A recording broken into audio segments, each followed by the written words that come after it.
Hey guys, welcome to March. February has ended. Fully packed weekly update, fully packed month. Actually, there was a lot going on, and it is also the time for my kind of reflection process on the podcast of what has been going on over the last months.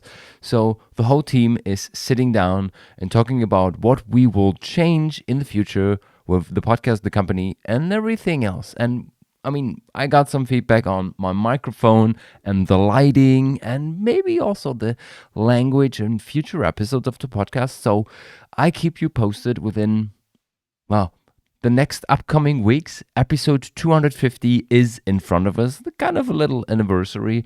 But today we want to focus on what was going on in the industry and what I was excited about over the last couple of days, reading through all the news that were published, was that the industry is trying to focus more on how to attract the younger generations. What can we do as a winery, as a wine shop, as a retailer, as a restaurant to gain more new and young customers? And this is good, actually, because finally they are discovering that what their future peer group is and that they might have to adapt to their preferences and their demands.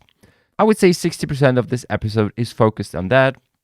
The rest is big brands talking about the past and the future. And the main news of the week is the news we start the episode with. So have fun with episode 240.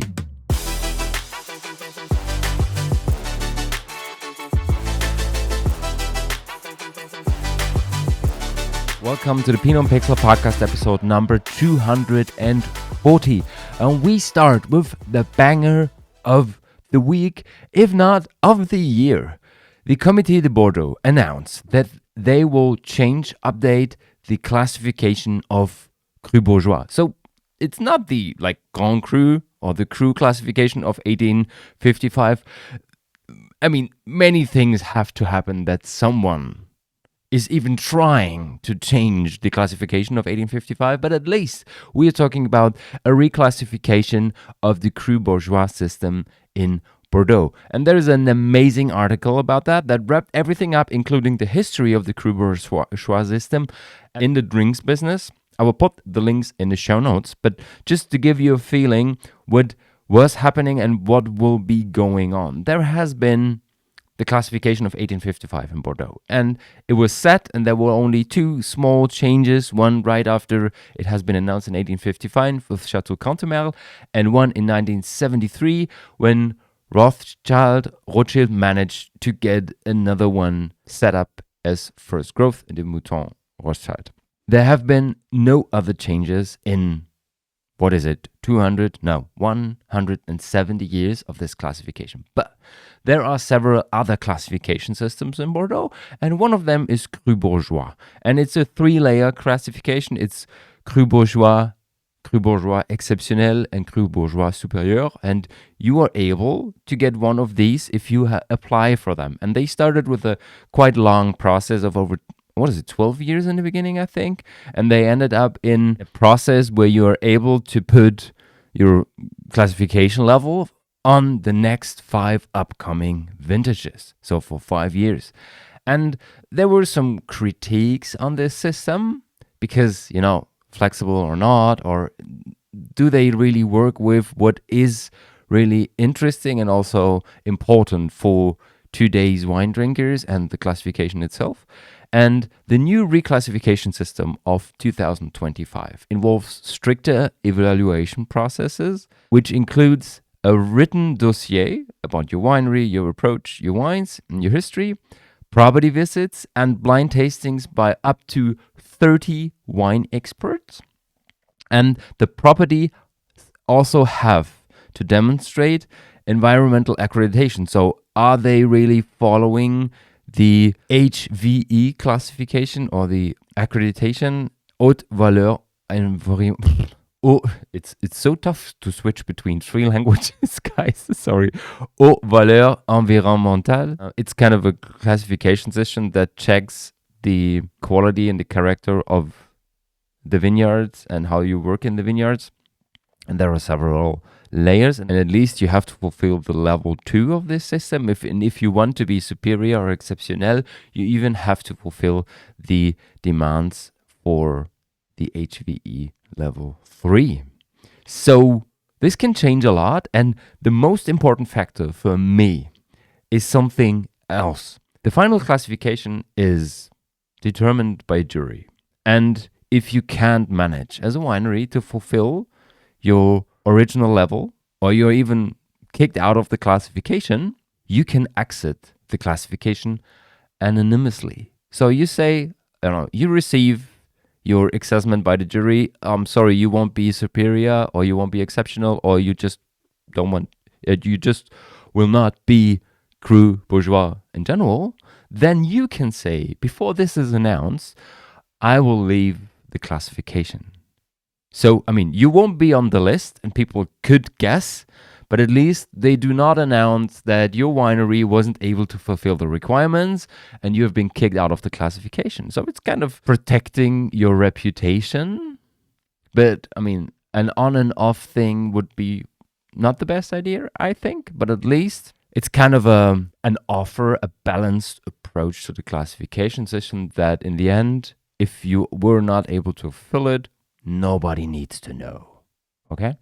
So, we're talking about over 200 wineries, and some of them really rely on this stamp, on this classification level. And some of these Cru Bourgeois have turned out to be at such a high level of quality, they could even compete with wines from the Cru classification of 1855, and some of them have even overtaken them in price. But there are some really good price value wines, and some of them will be part of the rarity tasting I hold this night, tonight. When you're listening to this, it's already been held. So I can give you an update.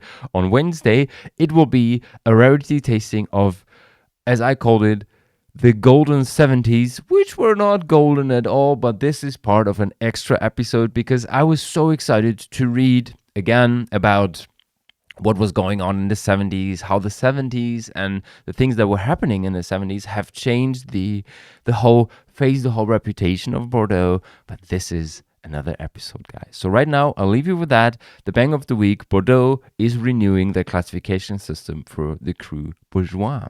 Right now, we dive deeper into the big brands and the announcement of last week's.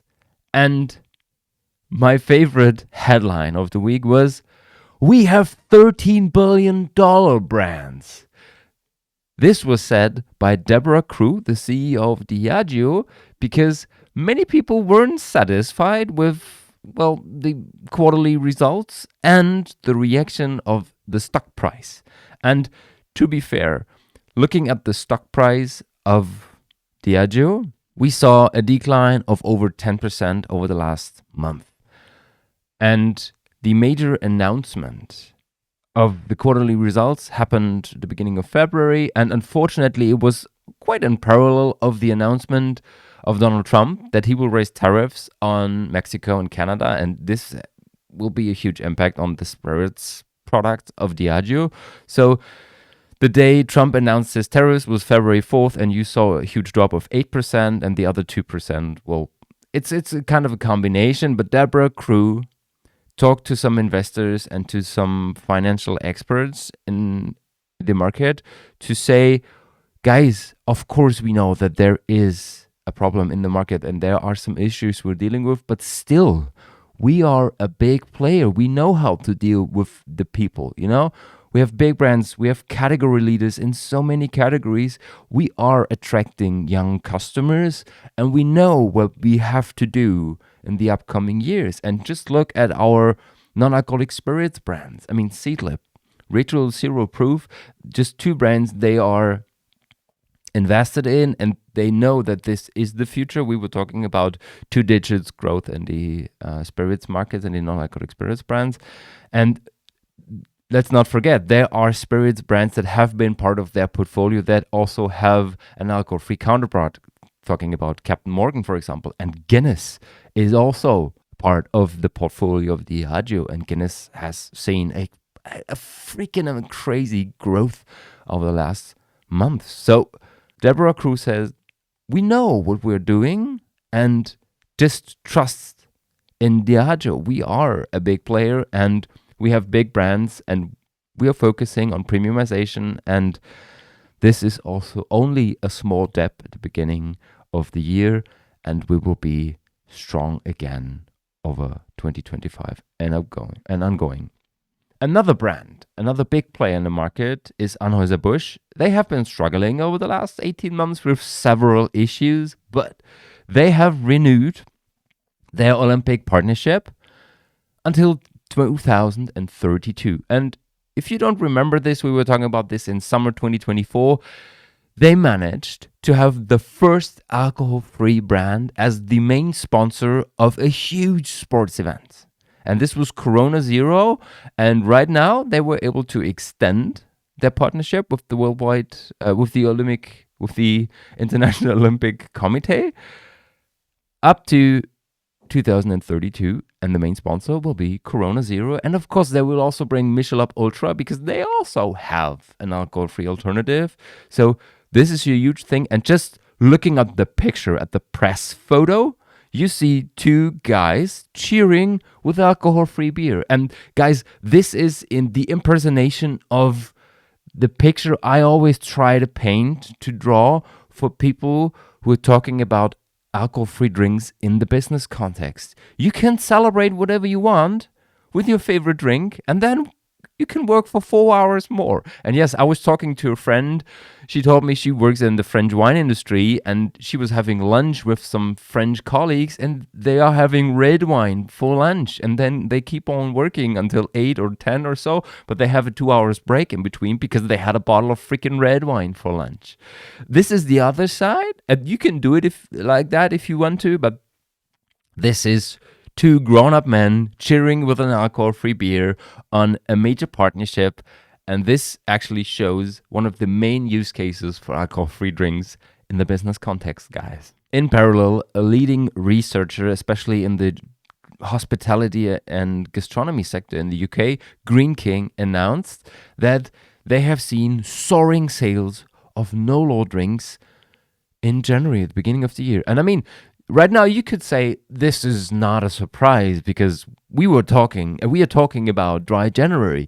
Yes, but looking at the numbers, you will freak the hell out. I mean, dry January has been there for over a decade now, and it's a well-established, I would say, not program, but it's not a trend anymore. It's well-established in the industry.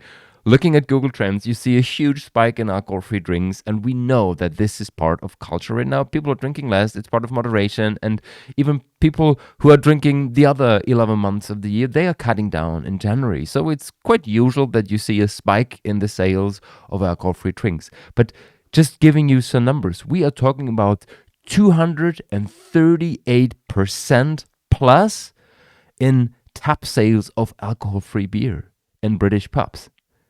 This is absolutely crazy, guys. So just, establishing something like Dry January over the last 10 years and then saying, well, it's 2025, people know what it is and we will have this spike. No, it wasn't the spike. It was the Mount Everest of spikes, guys.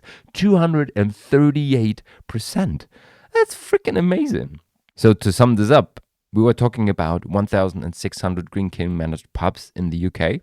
Drought alcohol-free sales were up 238%. 3 out of 5 top-selling packaged beer and cider brands were alcohol-free. Alcohol-free share of total packaged beer and cider has grown 9.3% year on year. Not only January, year on year. And the volume shares of alcohol-free cocktails has grown almost 5% versus 2023. So maybe there is a big shift in the drinks culture, in the drinking culture of the UK. And I mean, depending on what study you're looking at, many of them bring out that the UK has had and still has a drinking problem. But this is showing a huge shift in culture. And maybe it will be even stronger in 2025 and ongoing. And studies like this are something that big brands are seeing and then they're reacting on it. And of course, I mean, there are also some other factors playing in, and we're talking about a brand, for example, in that case, Heineken has announced that they will take down the alcohol level of some of their favorite brands. The Sol Lager currently is sitting at 4.2%, and they will go down with the strength to 3.4%. And they say the main reason for this is the interest of the younger generation, so the consumer trends, in lower ABV products. And in brackets, they will save a lot in taxes because there was an announcement in 2023 that you will have to pay fewer taxes if your product sits between 1.3 and 3.4%. So there is a tax reduction for the product, and you will be able to use this at least for marketing communication to attract younger generation, the younger people, saying, guys, we are lowering our ABV level that you can be more excited about our products. Well, it makes sense, guys. It makes sense. And it's not the first brand actually doing this. And I mean, if you are seeing an opportunity in lowering your ABV level by attracting a larger peer group and saving taxes, it's a no-brainer. It's a no-brainer. I would do it the exact same way. And talking about attracting younger people to the whole drinks industry, Aldi has announced that they are looking for kind of a Winefluencer club. So you can apply for a program over the next 3 months, I guess. It will run over the next 3 months, where wine influencers can pick their favorite brand from the Aldi shelves in the UK and then promote it through social media. So I guess the size of your following will be one of the assessment factors, I guess. And just looking it through the eyes of marketing, this is smart, okay? They're looking for 10 people out of their consumer base. Maybe they're influencers, maybe not. Maybe at least they have a huge following. But this is talking to your consumer, saying, guys, we want you to talk about our products. You get paid for it. And in the end, this is a success for all of them. The only problem is it's Aldi. It's a supermarket. It's a discounter. And I mean, I'm not super familiar with the portfolio of the Aldi wines in the UK. Maybe it's a bit different to the ones in Germany, but just talking about Germany and Austria, I would not find my favorite products in the portfolio at Aldi, because usually we are talking about very low quality because the margins are very low. And if you want to serve Aldi, you have to serve, I don't know, you have to provide 150,000 bottles. I don't know. So it cannot really be something where we're talking about small benches, high quality. It's more or less like, small margin, high profit for Aldi, easy drinking, entry level, low quality products. Let's put it like this.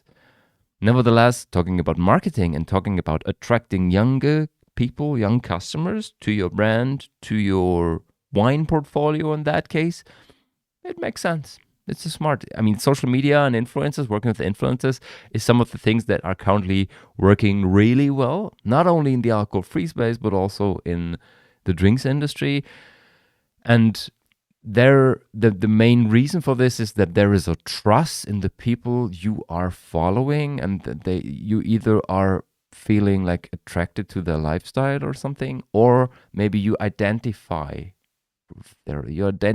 with them or with their lifestyle because it fits your approach to life. I don't know, but it makes sense. And I was recently working with a bigger brand that wants to enter the Central European, the German, the DACH market. And their main focus will be on working with influencers because it makes sense, especially when you are trying to get into gastronomy or retail. Visibility and reach is one of the main factors, and influencers should be on your portfolio if you're looking for this. Another article that was really exciting for me came from the Sonoma magazine, how wineries in Sonoma are trying to attract younger people. The article was called Poppy Pairings, Potato Chips, and PB&J. Here is how Napa wineries are attracting a younger audience. And this article is so much fun because the idea is in that if you're reading this, it feels like reading the political program of Trump. You know what I mean? You're reading and you're thinking, is this comedy or is this real? And I felt the same way while reading this article, but I Googled everything. I double checked it. It's actually true. Okay, so we are talking about wine and food pairings with pizza, with potato chips. And I mean, sounds a bit awkward, but this is fine. This makes sense. But when I read puppy pairings, I mean, you could think about, well, what does this mean? So wine and food pairing with dog meat? No. But you can bring your dog, your puppy, to your wine tasting, and you get served, I don't know, chocolate and wine or stuff, and your dog gets a pairing as well. And I'm just looking for the picture over here. So what you're seeing is dog cookies that are made like, or they are shaped like wine bottles or wine glasses. And it's, I don't know who produced this, but the idea is just absolutely amazing. So talking about attracting young customers, think about how they want to spend their afternoon, their evening with friends, with colleagues, or with their puppy, and try to integrate that in your wine tastings. Maybe the research is a bit more difficult, but you will find things that people are attracted to, or at least they're interested in. And I just had a chat yesterday with a colleague that is offering pottery classes. And we will offer Klein Champagne with my partner Garibaldi in the future. And in the beginning, it sounds a bit weird when you talk to like high involved wine people, only talking about old Barolos and stuff. What do you mean, Klein Champagne? So the food pairing is on clay? No, you're having your own class, making your favorite, I don't know, ashtray or olive plate or whatever. And in parallel, you get served some great glasses of wine. And this is just one way to attract younger people, guys. So read through this article, get some inspiration. And if this is not enough for you, there was an article that was called What Can Taylor Swift Teach the Wine Trade About Consumers? And the link will also be in the show notes. And just to give you a feeling where we are currently sitting as a wine industry, Dan Sims, the owner of a wine festival, was interviewed in this article, and he said, currently, we see our customers as consumers and not people. We don't need to educate them, we need to empower them. So what can we learn from Taylor Swift? And his main outcomes, the summary was that Taylor Swift doesn't talk about her consumers, she talks about fans, her audience, and has a connection to them. She doesn't care that her fans don't know as much as she does about music, about how it's made, or how live shows are put together. Your consumers are also your people, and you need to consider them with as much care as you do your vineyard. And this is it, guys. And this is the future. I mean, we have been so amazed by wine and the culture and storytelling about vineyard and technological aspects and stuff. And this has changed. It's not changing anymore. It has changed. I mean, there are still people who are interested in your story, how your wine is made, and what's the percentage of Cabernet Sauvignon versus Merlot in your blend. This is nerdy stuff, guys. But if we are talking about, the larger part of the peer group, they are interested in your story and they want to be part of it. Talking about influencers again, So take them on a journey, see them as fans, integrate them in everything, and let them be part of your brand, because brand experience, social experience is one of the biggest drivers right now. And one more company that has announced something that is quite related to that is Felton Road. Felton Road is, I would say, one of the best established brands from New Zealand, talking about the domestic market and the international market. And they have absolutely amazing Pinot Noir that can age for 20 years plus, and I have some bottles left. If you want to share it, just let me know. And they have announced that they want to move away from fine wine, quote unquote. And when I first read the headline, I was like, really? What does this mean? So are they focusing more on the entry-level stuff? And what about premiumization? No, they won't change anything in their production method, in their approach or something.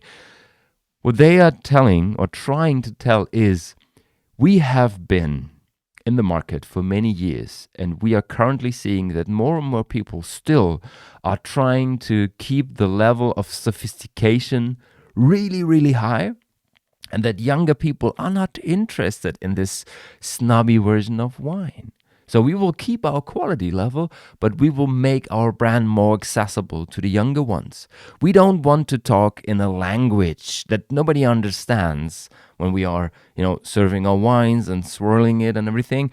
We just want to make our brand, our products more accessible. There won't be a change in the price level, and we are talking about 40 to 60 quid sitting on the shelves in the UK, for example. But if you want to make your brand more accessible, tell different stories and, speak in the language of the younger customers. And this is what they want to focus on. And I mean, there's nothing wrong with deliciousness. This is also a subheadline in the article. But it's more about inclusiveness. And this is something that we were talking about in one of the last episodes. The main focus should be being more inclusive with all what you are doing. It's not about black or white. It's not about high quality, low quality. It's not about with or without alcohol. It's about offering more for everybody. Okay? And if you have a group of 20 people, some would be interested in drinking nothing. Somebody would be interested in just drinking something, and they don't matter what the quality level is. It just doesn't matter. They don't care. And then there will be some nerds like me. What is the percentage of the Pinot Noir in oak and in stainless steel? And how is it made? And what about the maceration time? And because I'm a nerd, guys.